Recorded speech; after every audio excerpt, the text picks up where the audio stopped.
Welcome to the Green Building Show, where we investigate green design and building trends throughout Australia.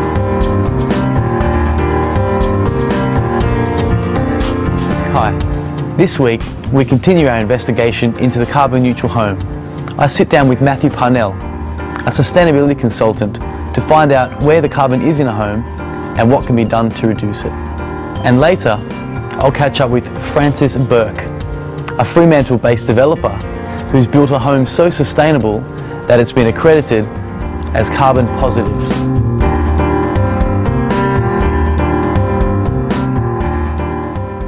Victoria, what have you got for us this week?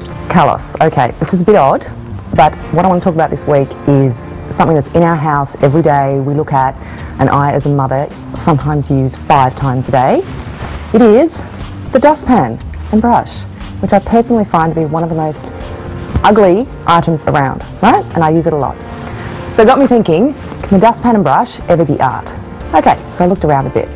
The Museum of Denver in the US has this giant, fabulous sculpture outside, the wonderful giant dustpan and brush. And then I got to Googling, and I think I have found what I think is the most beautiful and also eco-friendly dustpan and brush in the world. It is made by a Japanese designer, Oji Masanori, and sold through Analog Life online. And it's made of paper coated with a natural tannin, so it's beautiful and eco. Another fabulous one is it's called the Giant Dustpan and Brush. It's sold through the UK website Labour and Weight, and it just pulls on that classic industrial inspiration. It's fabulous. Or if you want to get a little bit colourful, the folks at Alice Supply Co just sell these gorgeous kitschadal numbers, which are also really cheap. If you're in Oz, you want to go to top3design.com.au, fabulous website, and buy through Australia. They've got 3 brilliant products on there. They're all actually European, and none of them are Australian made, but there's some absolutely gorgeous ones there, the kind of things you just don't want to put away under the sink, you actually want to display. I don't know, I think it's just an ordinary everyday object that some of us have to use so often, and I just wish it could be more beautiful.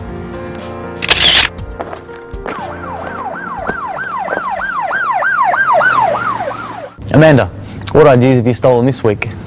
Well, Carlos, it's pretty simple, but as any really well-dressed woman will tell you, it's all about the detail. And so when I walked past this particular place, I couldn't help but noticing that they just did a really couple of interesting things to make their eaves look more interesting. I know that might seem a little bit weird, and actually people could look at the last issue of the magazine where we did a whole What's Hot feature on all about eaves. But what these people have done are really 2 key things. They clad the underside of their eaves not with anything that was just kind of white and boring. They actually put really nice like timber panelling under the eave, and then they clad along the side of it, along the barge board, with some express jointed panels painted in a really rich colour, and the whole thing just really made the eaves and their little back addition so much more interesting. Definitely an ideal anybody could steal. Welcome to the second instalment of our Carbon Neutral Home series. This week we talk to Matthew Parnell. Okay, so I'm here with Matthew Parnell. You're an energy, or you're a sustainability consultant is the term. And you work with Green Synergies? Yep, or Green Synergy Consulting, a small mobile consulting operation based in Coffs Harbour, but also work out of Sydney and all over the place, basically. Fantastic. Well, thank you for being with us, Matt. Yeah, it's a pleasure. So please tell us, what exactly is a carbon neutral home? Well, a carbon neutral home is probably a growing definition, and people that are enthusiasts for this kind of home are probably making up their own definitions. But essentially, it's a home where, at its greatest extent, the materials, the way it's built and the way it's operated is not generating any additional carbon into the atmosphere. How you get to that point where you can claim it, there's a lot of different pathways. Okay, and in an existing home which has already been built, where is the carbon? Well, you could say that all the existing materials have probably paid back their embodied energy investment if they're sort of more than about 10 or 15 years old. Mm-hmm. But for those kinds of existing homes, it really gets down to the appliances that are plugged in using energy, or if they're on gas, the gas that they're drawing, or if they're even using sort of other fossil fuels for heating and so forth. So it essentially gets down to the activities of the people in the house and how they operate it. Okay, fantastic. And what are some of the biggest offenders in terms of carbon footprint in a home? Air conditioning, first and foremost. It's the single biggest reason why in New South Wales we can't cope with peak demands with our current generating power stations and so forth. It's one of the reasons why we actually needed to have a solar program to deal with peak energy. So air conditioners are probably the biggest fault, because they're often put on houses that are poorly designed and poorly insulated, and they're working extra hard, or they're much, much bigger than they need to be, or used more than they need to be. So air conditioners is the major one, and that's for heating and cooling. Then also our refrigerator is the main source now. Many houses don't just have one fridge nowadays, they have several, and often the worst offenders is that extra fridge out in the garage that's got a 6-pack in it, and it's just chugging away there, and it's usually a very old fridge, so it's not efficient, not being efficiently used, and not necessary. So those things should be turned off. Okay, fantastic. And then probably after that, lighting is one of the other things. Pool pumps as well. If you've got a swimming pool, that's a big source of energy usage in the place. So, okay. Yeah. And when it comes to energy efficiency versus zero carbon and carbon neutral, these are two terms which I guess consumers hear quite often. Yep. What is actually the difference between star rating and carbon neutral? Well, yeah, these terms do get conflated. When it comes down to energy efficiency, that's really about how you design a house and the types of appliances you select for the house and how you operate it. You can be carbon neutral by just doing nothing in your change of behaviour in the house, and you can just purchase carbon offsets from a carbon offset company. So you've not changed anything. All you've done is hope that someone has planted trees somewhere else to offset you, and you have done nothing. So I think that energy efficiency is the first step to being carbon neutral. So you reduce your demand on the system as low as you can by good design choices, good appliance choices. Then when you've got an efficient lifestyle and you still want to maybe offset, then you can go to a pathway where maybe you invest quite heavily in a solar system on your house that covers all your needs, or you then go and look for offsets. So that would be for the existing homeowner. Obviously, if you're designing a house from scratch, you've got many more opportunities to maximise your energy efficiency, to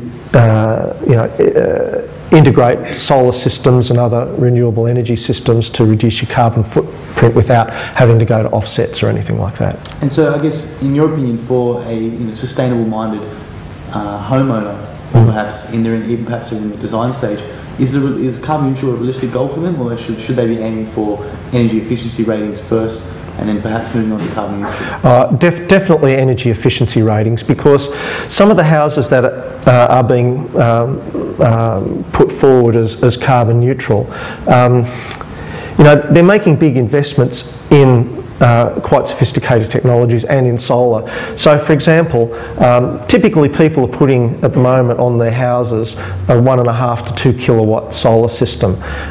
You really need to be looking at a 6 to 10 kilowatt solar system to completely cover even an energy efficient lifestyle. So that's a bigger investment, and it's a question of whether people want to make it.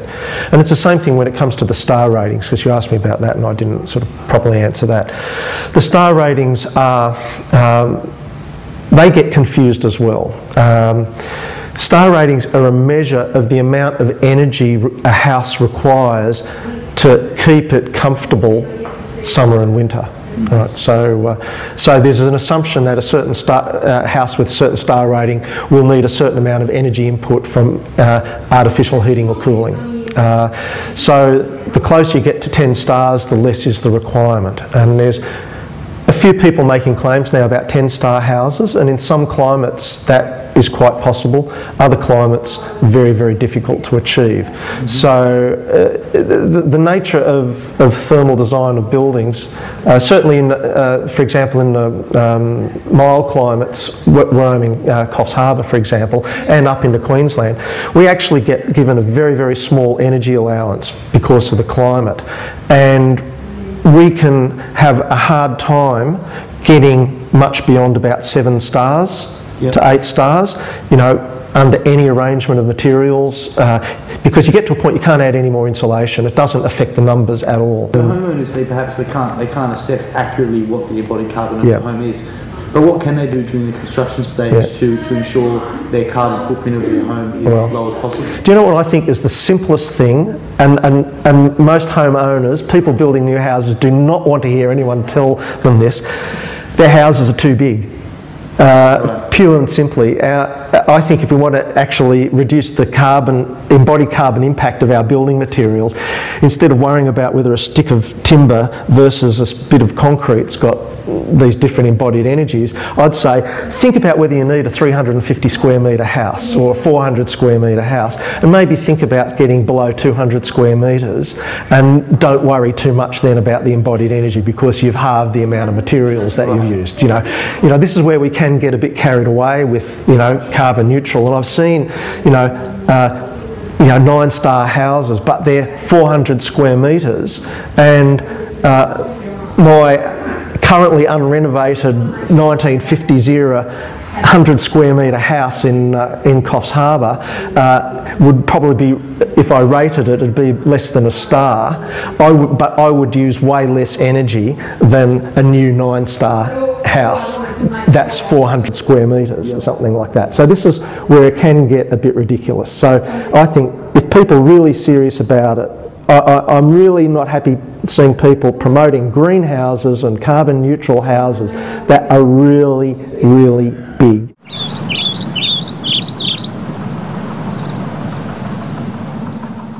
I'm here today with Francis Burke. He's Director of Earth Care, a developer in WA's Fremantle, and we're talking about 58 Stevens Street. It's a development of 4 dwellings, also in Fremantle. Just tell us, Francis, how did this project come about and what makes it so sustainable and energy efficient? Well, firstly, we lived at the site for about 10 years, my partner and I, Louisa, and it's a large site on the fringe of Fremantle, which is an old, but quite a location that sort of supports innovation. So we thought that if we were going to build a sustainable project, this would probably be a good location in terms of the sort of product and the sort of people who would be interested in such a product. I mean, it is a high quality project, and in regards to sustainability, my approach to sustainability is really just to tackle it from a multitude of ends. So we reuse some of the material from the site. We reused the existing house that was our house for a few years. So the cement blocks were reused and crushed, turned into essentially a road base, which we then mixed with cement and used for the rammed walls. So the rammed walls are 100% recycled material. The jarrah floorboards from the original house were reused, and then throughout the construction of the project, all of the materials were reused for processing. So from a recycling point of view, it's at a sort of a high end.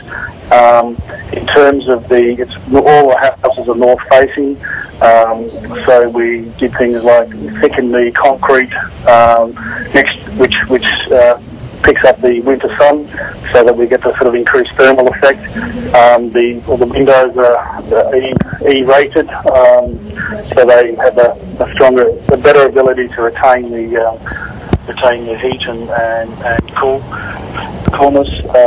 We use, as I said, recycled materials wherever possible. We looked at the life cycle analysis quite strongly. Some of the decisions we made include, originally there was solar hot water systems for each of the houses, along with 1.5 kilowatt PV cells connected back to the grid. We decided to basically do away, just use a instant hot water gas system, do away with the solar system, and increase the amount of solar panels. The landscape is very low water usage. We've got rainwater tanks plumbed back into the toilets and bathrooms. And I think the other main thing is using materials. It was a lightweight frame construction, pine timber with steel and also composite lightweight concrete cement coating, which was quite interesting because that was unpainted. So from a life cycle point of view, there's essentially no maintenance on this place, on these houses, and it was one of the attracting features for it from the sort of people who ended up buying it. Now it's time to take some questions from our readers and viewers. And our first question this week comes from Sheila, and she's asked, what's the best way to drain a 2-acre boggy block so that it's suitable to build on? Well, Sheila, your first call should be to a hydraulic engineer. They're the ones with the specialist skills to handle just about any drainage issue on a residential property. Our next question is from Jessie, and she's asked, what size should her west-facing windows be in order to improve her energy efficiency? To help us answer this one, we got in touch with Clinton Cole, our Light Home ambassador, and he's written in with his response. Smaller windows on the west are preferable to reduce the heat load from the afternoon sun. Alternatively, deep eaves and shading devices should be employed when west-facing windows are essential. High-performance glazing that lowers the heat gain through the glass would be an added long-term benefit but will increase the cost up front. Amanda's here to answer our final question, which comes from John. He's asked us to compare structural insulation panels with traditional wooden framing. Amanda?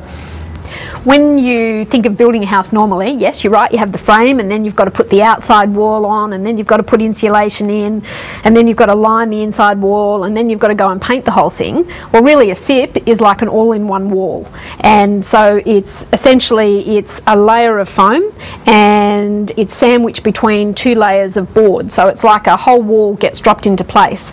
It's used a lot in the United States. They have quite a high proportion of usage of SIPs, and people think that because of the foam and also the fact that it's an all-in-one wall, that it gives you a lot more thermal efficiency, but it also makes it a lot easier to construct, or much faster to construct with. We actually did a little article on this in the autumn issue of Light Home magazine, and people could go back and have a look at that. But essentially we looked at a small project that was done for the Department of Housing in Western Australia, and they use SIPs. Tell us about this Western Australian project. What was their experience with SIPs and how did they benefit? Well, really the key benefit was in saving time. In fact, they say that it cut the construction cost in half and they saved about 16 to 20 weeks. Michael Roberts, who was the architect on that development, says that the other thing about SIPs is that they're really good for construction that's in a regional environment, because the walls, the entire wall, can be basically trucked to site and then installed and uses very little additional trades.